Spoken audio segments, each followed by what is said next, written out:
The siege of Vienna in 1529 was the first attempt by the Ottoman Empire, led by Suleiman the Magnificent, to capture the city of Vienna, Austria. The siege signaled the pinnacle of the Ottoman Empire's power and the maximum extent of Ottoman expansion in Central Europe. Thereafter, 150 years of bitter military tension and reciprocal attacks ensued, culminating in the Battle of Vienna of 1683, which marked the start of the 15-year-long Great Turkish War. The inability of the Ottomans to capture Vienna in 1529 turned the tide against almost a century of conquest throughout Eastern and Central Europe. The Ottoman Empire had previously annexed central Hungary and established a vassal state in Transylvania in the wake of the Battle of Mohacs. According to Toynbee, the failure of the First Siege of Vienna brought to a standstill the tide of Ottoman conquest which had been flooding up the Danube Valley for a century past. There is speculation by some historians that Suleiman's main objective in 1529 was actually to assert Ottoman control over the whole of Hungary, the western part of which was under Habsburg control. The decision to attack Vienna after such a long interval in Suleiman's European campaign is viewed as an opportunistic maneuver after his decisive victory in Hungary. Other scholars theorize that the suppression of Hungary simply marked the prologue to a later, premeditated invasion of Europe. Background. Main article in Battle of Mohacs and Campaign of Ferdinand I in August 1526. Sultan Suleiman I decisively defeated the forces of King Louis II of Hungary at the Battle of Mohacs, paving the way for the Ottomans to gain control of southeastern Hungary. The childless King Louis was killed. His brother-in-law, Archduke Ferdinand I of Austria, brother of Holy Roman Emperor Charles V, claimed the vacant Hungarian throne. Ferdinand won recognition only in western Hungary, while a noble called John Zapolyar, from a power base in Transylvania, challenged him for the crown and was recognized as king by Suleiman in return for accepting vassal status within the Ottoman Empire. Thus Hungary became divided into Royal Hungary and Ottoman Hungary up until 1700.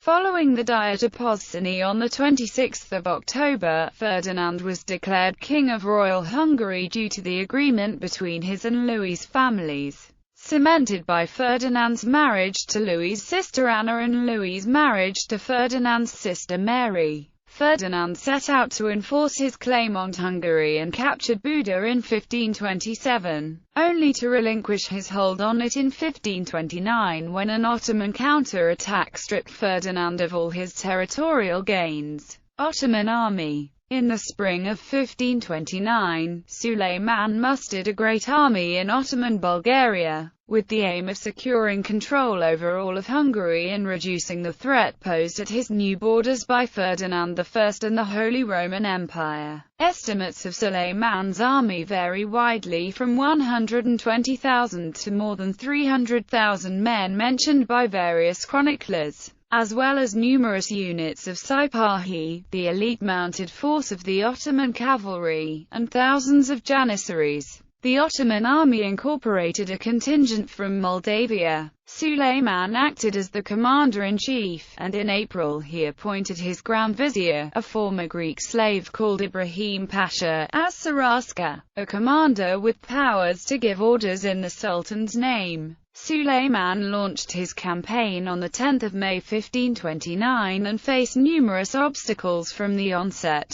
The spring rains that are characteristic of southeastern Europe and the Balkans were particularly heavy that year, causing flooding in Bulgaria and rendering parts of the route used by the army barely passable. Many large-caliber cannons and artillery pieces became hopelessly mired or bogged down, leaving Suleiman no choice but to abandon them. While camels brought from the empire's eastern provinces, unused to the difficult conditions, were lost in large numbers. Sickness and poor health became common among the janissaries, claiming many lives along the perilous journey. Suleiman arrived in Osijek on 6 August. On the 18th he reached the Mohacs Plain, to be greeted by a substantial cavalry force led by John Zappaljar, who paid him homage and helped him recapture several fortresses lost since the Battle of Mohacs to the Austrians, including Buda, which fell on the 8th of September. The only resistance came at Pozsony, where the Turkish fleet was bombarded as it sailed up the Danube. Defensive measures. As the Ottomans advanced towards Vienna, the city's population organized an ad hoc resistance formed from local farmers, peasants and civilians determined to repel the inevitable attack. The defenders were supported by a variety of European mercenaries, namely German Landsknecht pikemen and Spanish musketeers sent by Charles V. The Hofmeister of Austria, Wilhelm von Roggendorf, assumed charge of the defensive garrison, with operational command entrusted to a 70-year-old German mercenary named Nicholas, Count of Salm, who had distinguished himself at the Battle of Pavia in 1525. Salm arrived in Vienna as head of the mercenary relief force and set about fortifying the 300-year-old walls surrounding St. Stephen's Cathedral, near which he established his headquarters. To ensure the city could withstand a lengthy siege, he blocked the 4 city gates and reinforced the walls, which in some places were no more than 6 feet thick, and erected earthen bastions and an inner earthen rampart, leveling buildings where necessary to clear room for defences. Siege. The Ottoman army, which arrived in late September, had been somewhat depleted during the long advance into Austrian territory, leaving Suleiman short of camels and heavy artillery. Many of his troops arrived at Vienna in a poor state of health after the tribulations of a long march through the thick of the European wet season, and of those fit to fight, a third were light cavalry, or sipahis, ill-suited for siege warfare. 3 richly dressed Austrian prisoners were dispatched as emissaries by the Sultan to negotiate the city's surrender. Salm sent 3 richly dressed Muslims back without a response. As the Ottoman army settled into position, the Austrian garrison launched sorties to disrupt the digging and mining of tunnels below the city's walls by Ottoman sappers, and in one case almost capturing Ibrahim Pasha. The defending forces detected and successfully detonated several mines intended to bring down the city's walls, subsequently dispatching 8,000 men on the 6th of October to attack the Ottoman mining operations, destroying many of the tunnels, but sustaining serious losses when the confined spaces hindered their retreat into the city. More rain fell on the 11th of October, and with the Ottomans failing to make any breaches in the walls, the prospects for victory began to fade rapidly. In addition, Suleiman was facing critical shortages of supplies such as food and water, while casualties, sickness, and desertions began taking a toll on his army's ranks. The Janissaries began voicing their displeasure at the progression of events, demanding a decision on whether to remain or abandon the siege. The Sultan convened an official council on the 12th of October to deliberate the matter. It was decided to attempt one final, major assault on Vienna, an all-or-nothing gamble. Extra rewards were offered to the troops. However, this assault was also beaten back as, once again, the arquebuses and long pikes of the defenders prevailed. Unseasonably heavy snowfall made conditions go from bad to worse. The Ottoman retreat turned into a disaster, with much of the baggage and artillery abandoned or lost in rough conditions, as were many prisoners. Aftermath. Some historians speculate that Suleiman's final assault was not necessarily intended to take the city but to cause as much damage as possible and weaken it for a later attack, a tactic he had employed at Buda in 1526. Suleiman would lead another campaign against Vienna in 1532, but it never truly materialized as his force was stalled by the Croatian captain Nikola Jurisic during the Siege of Guns. Nikola Jurisic, with only 700 to 800 Croatian soldiers, managed to delay his force until winter closed in. Charles V, now largely aware of Vienna's vulnerability and weakened state, assembled 80,000 troops to confront the Ottoman force. Instead of going ahead with a second siege attempt, the Ottoman force turned back, laying waste to the southeastern Austrian state of Styria in their retreat. The two Viennese campaigns in essence marked the extreme limit of Ottoman logistical capability to field large armies deep in Central and Western Europe at the time. The invasion and its climactic siege exacted a heavy toll upon both sides, with tens of thousands of soldiers and civilians left dead in its wake. However, it was a milestone which marked the end of Suleiman's expansion toward the center of Europe and, arguably,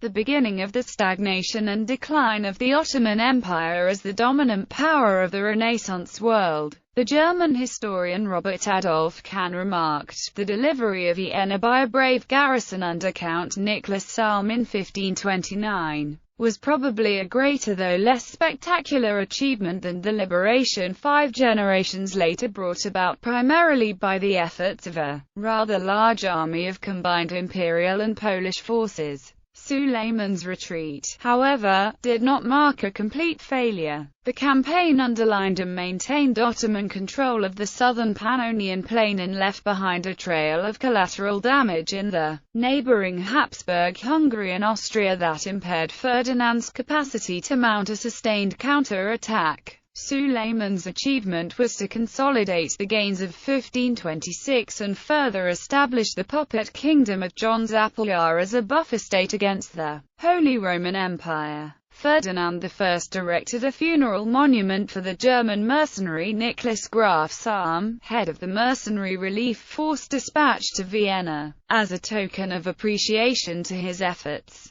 Nicholas survived the initial siege attempt, but had been injured during the last Ottoman assault and died on 4 May 1530. The Renaissance sarcophagus is now on display in the baptistry of the Votivkirche Cathedral in Vienna. Ferdinand's son, Maximilian II, later built the castle of Neugebaude on the spot where Suleiman is said to have pitched his tent during the siege. Once the Ottoman Empire's drive in Central Europe was checked, the Ottomans directed their efforts towards the Mediterranean. Bibliography. Karoth, Daniel. The Origins of Backwardness in Eastern Europe, 1980. ISBN 0-520-07640-0. Dupuy, Trevor N., Kurt Johnson, and David L. Bongard. The Encyclopedia of Military Biography. IB Taurus & Co. Limited, 1992. ISBN 1-85043-569-3. Fisher, Sidney Nettleton, The Middle East, A History, Knopf, 1979, 3rd ed., ISBN 0-394-32098-0. Kahn, Robert Adolf, A History of the Habsburg Empire, 1526–1918, University of California Press, 1980, ISBN 0-520-04206-9. Keegan, John, and Andrew Wheatcroft, Who's Who in Military History, From 1453 to the Present Day, Rutledge, 1996, ISBN 0-415-12722-X. Louthan, Howard, The Quest for Compromise. Peacemakers in Counter-Reformation Vienna, 1997, Cambridge University Press, ISBN 0-521-58082-X. Leiber, Albert Howe, The Government of the Ottoman Empire in the Time of Suleiman the Magnificent, Harvard University Press, 1913. Murphy, Rhodes, Ottoman Warfare 1500–1700, Rutgers University Press, 1999, ISBN 0-8135-2685-X. Riley Smith, Jonathan, The Oxford History of the Crusades, Oxford University Press, ISBN 0-19-280312-3. Shaw, Stanford J., and Ezel Kurel-Shaw, History of the Ottoman Empire and Modern Turkey, Cambridge University Press, 1977, ISBN 0-521-29163-1. Sicker, Martin, The Islamic World in Decline. From the Treaty of Karlowitz to the Disintegration of the Ottoman Empire. Prager, Greenwood, 2000, ISBN 0-275-96891-X. Spielman, John Philip, The City and the Crown. Vienna and the Imperial Court. Purdue University Press, 1993, ISBN 1-55753-021-1. Toynbee, Arnold, A Study of History, Oxford University Press, 1987 edition, ISBN